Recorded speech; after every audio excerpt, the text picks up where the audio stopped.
Pakistan FIH Nations hockey cup के final में पहुंच गया। सेमीफाइनल में पाकिस्तान ने फ्रांस को शिकस्त दे दी। कौमी टीम ने पेनल्टी शूटआउट पर फ्रांस को हराया। ईरानी अवाम पर बिला जवाज जंग मुसल्लत की गई। ईरान अपना दिफा कर रहा है। ईरान पर इस वक्त हमला किया गया जब जौहरी मुज़ाकरा जारी थे। ईरानी वज़ीर ख़ारजा का अक़वाम मुत्तहिदा की इंसानी हुकूक काउंसिल से खिताब। अमरीका इसराइल की ईरान के खिलाफ जंग का हिस्सा न बने, रूस का ट्रंप इंतजामिया को इंतबाह। रूसी वजारत ख़ारजा की तर्जुमान मारिया ज़ुखरोफ ने अमरीका को खबरदार करते हुए कहा है, ईरान में अमरीकी फौजी कार्रवाई इंतहाई खतरनाक कदम होगा। अमरीकी फैसले के बहुत गैर मुतवक्की और मनफी नताइज सामने आएंगे।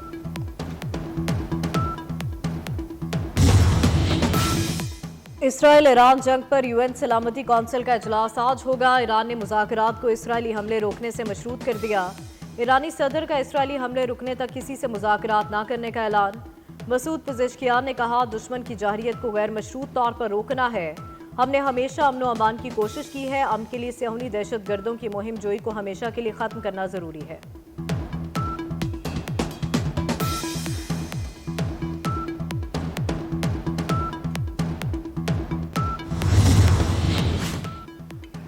ईरानी वजीर खारजा अब्बास इराक्ची ने कहा कि अमरीकी मुज़ाकरात के कई बार पैगाम भेज चुके, इसराइली जाहिरियत के खात्मे तक बातचीत की गुंजाइश नहीं। जनीवा में यूरोपीय ममालिक से सिर्फ जौहरी और इलाकाई उमूर पर बातचीत होगी। ईरानी बैलिस्टिक मिसाइल पर बातचीत नहीं करेंगे।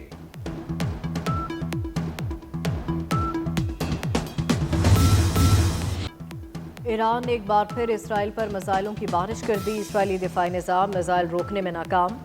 तेहरान ने इसराइली फौज के कमांड और इंटेलिजेंस हेडक्वार्टर्स को निशाना बनाया। जनूबी इसराइल में कई इमारतें मलियामेट। हरशिबा में माइक्रोसॉफ्ट की इमारत के करीब मिसाइल हमला। शहर में कई इमारतें मलबे का ढेर बन गईं। मुतादिद इसराइली जख्मी। ईरान ने इसराइल में अस्पताल को निशाना बनाने का सियाहुनी दावा झूठ का पलंदा करार दे दिया।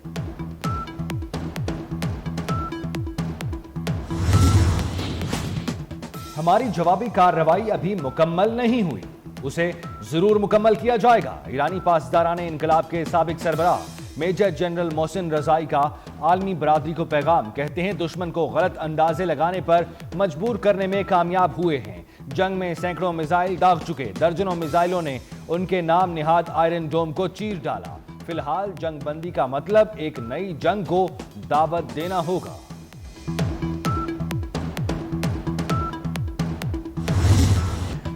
ईरान 2 हफ्तों में जौहरी हथियार बना सकता है, तर्जुमान व्हाइट हाउस का दावा। ईरान को एटम बम बनाने के लिए सिर्फ सुप्रीम लीडर की मंजूरी चाहिए। ईरान के पास जौहरी हथियार बनाने के लिए सारे वसाइल मौजूद हैं। सुप्रीम लीडर को मार भी दिया तब भी ईरान एटमी हथियार बना लेगा। ट्रंप ने ईरान से मुतालिक फैसला 2 हफ्तों के लिए मौखर कर दिया।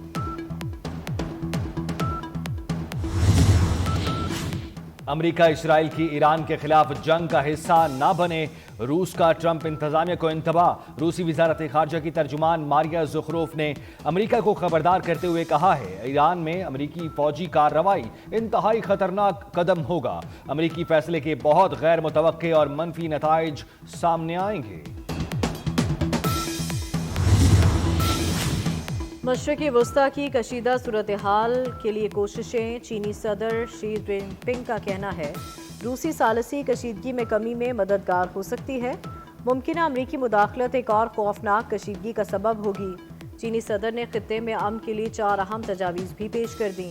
तजावीज़ में ईरान इसराइल फौरी जंगबंदी का मुतालबा, शहरियों का तरजीही तौर पर तहफ़्फ़ुज़ यकीनी बनाने की तजवीज़, फ़रीक़ैन के दरमियान मुज़ाकरात का आगाज़ किया जाए। बैनुल-अक़वामी बरादरी की अमन के लिए कोशिशें भी नागुज़ीर। कोई तीसरा फरीक जंग में शामिल हुआ तो उसके खिलाफ फैसला कुन कार्रवाई होगी।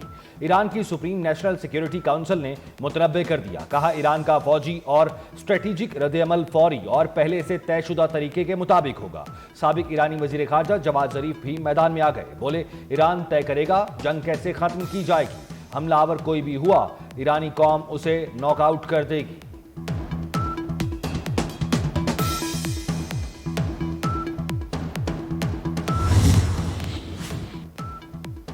OIC वज़ीर ख़ारजा का इजलास। नायब वज़ीर आज़म इसहाक़ डार इस्तांबुल पहुँच गए। OIC वज़ीर ख़ारजा का 2 रोज़ा इजलास कल इस्तांबुल में होगा। इसहाक डार इस्लामी ताउन यूथ फोरम की तकरीब में भी शरीक होंगे। तकरीब में तुर्क सदर तैयब उर्दवान को एजाज से नवाजा जाएगा।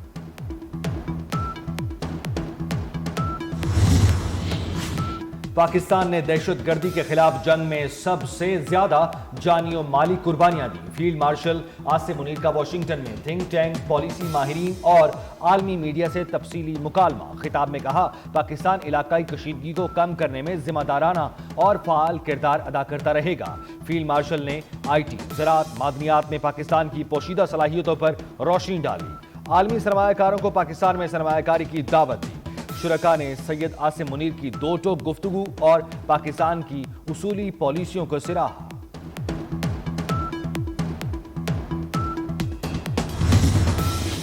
चीनी के सट्टाबाज और जखीरा अंदोज डट गए। होलसेल मंडी में हुकूमती अहकामात की धज्जियां उड़ा दी। 50 किलो चीनी का थैला 8,800 रुपए तक पहुंच गया। 180 रुपए वाली चीनी 164 रुपए किलो कैसे बेचें, करियाना फरोश परेशान। हुकूमत का 5 लाख टन चीनी दरामद करने का फैसला। वजीर आजम की PNSC के बेड़े में इजाफे के लिए बहरी जहाज लेने की हिदायत। शहबाज शरीफ की जेर सदारत पाकिस्तान नेशनल शिपिंग कॉरपोरेशन के उमूर पर जायजा इजलास। वजीर आजम की 2 हफ्तों में PNSC का बिजनेस प्लान पेश करने की भी हिदायत। कहा, ऐसा प्लान पेश करें जिसमें सालाना $4 अरब का बोझ खत्म करने का लाहे अमल शामिल हो। पाकिस्तान और रूस का तवानाई, मिनरल्स और दीगर शोबों में शराकत दारी बढ़ाने पर इत्तफाक। रूस के दौरे के दौरान वफाकी वजीर पेट्रोलियम अली परवेज मलिक की अहम रहनुमाओं से मुलाकातें। वफाकी वजीर ने आला सतह के पैनल सेशन में पाकिस्तान के मिनरल्स शोबे में इनकलाबी इस्लाहात को दुनिया के सामने पेश किया।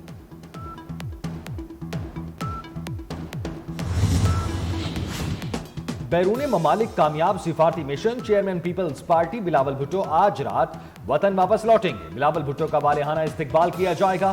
पीपल्स पार्टी ने इस्तकबाल के हवाले से तैयारियां मुकम्मल कर ली। बिलावल भुट्टो की वापसी पर कराची और इस्लामाबाद में पार्टी इजलास होंगे। हुकूमत से बजट मुज़ाकरात पर भी ब्रीफ किया जाएगा। पहलगाम वाक़े के भारत के पास कोई सबूत नहीं। साबिक सरबराह भारतीय इंटेलिजेंस सर्विस अमरजीत सिंह ने एतराफ़ कर लिया। पहलगाम वाक़या भारतीय इंटेलिजेंस और सिक्योरिटी की नाकामी करार दे दिया। अमरजीत सिंह ने कहा कि पाकिस्तान फ़ज़ाइया ने भारत के 6 तैयारे गिराए। पाकिस्तान हमेशा ही ताल्लुकात बेहतर बनाने में पेशरफ्त करता है। पाकिस्तान की मेहमान नवाजी का दुनिया में कोई मुकाबला नहीं।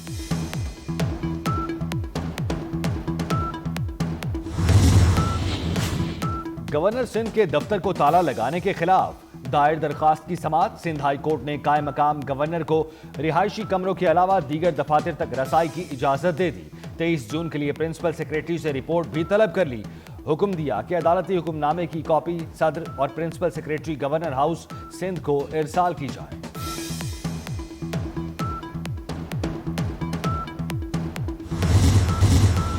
मुल्क भर में प्री मानसून सीजन की एंट्री। आज से 23 जून तक मुल्क के मुख्तलिफ हिस्सों में बारिशों की पेशगोई।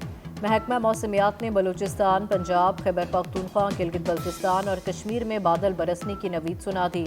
सिंध में भी कई मकामात पर कल से बारिशें मुतवक्के।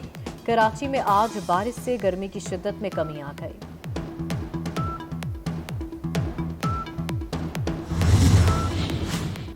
चेयरमैन PCB मोहसिन नकवी से फीफा के सदर की मुलाकात। पाकिस्तान में खेलों की सहूलतों पर तबादला ख्याल किया गया।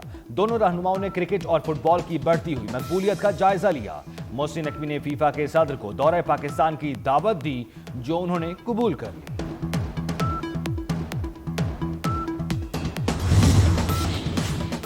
पाकिस्तानी टीवी अदाकारा आयशा खान 77 बरस की उम्र में कराची में इंतकाल कर गई।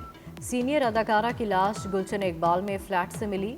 आयशा खान ने अफशा, अरूसा और मेहंदी समेत कई मकबूल ड्रामों में अदाकारी के जौहर दिखाए। मुज़ाहका अहदे यूसुफी तमाम हुए, 7 बरस बीत गए। चाहने वाले मुश्ताक अहमद यूसुफी के चुटकुले ना भूले। मज़ामीन यूसुफी हमेशा मुस्कुराहटें बिखेरते रहेंगे। और सुपर हीरो दुनिया को तबाही से बचाने के लिए मैदान में आ गया। Action science fiction film Superman का नया धमाकेदार ट्रेलर जारी। फिल्म 11 जुलाई को रिलीज होगी।